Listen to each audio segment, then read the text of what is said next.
এ আম্মা, কি হয়েছে? কাফর কই রাখছ? আলনার উপরে দেখ। এই যে একটা কাফরও নাই, এই বিড়িটা যে কোন সিফাত কাফর থইব বুঝা পাউন যাইতো না। এ আম্মা, আলনার উপর তো একটা কাফরও নাই। ঘুমায় ম্যাগ তোরে কইছি না আলনার উপরে, তোর চোখকি নাই?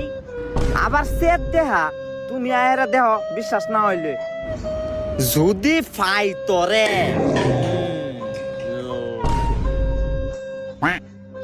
এই যে দেহ একটা কাপড়ও নাই, আল্লাহ এই যে খালি কাপড় তো আল্লাহর উপরেই।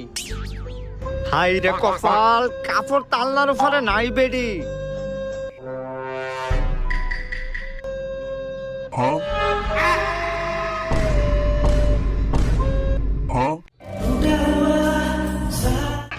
তাইলে ওইটা কি?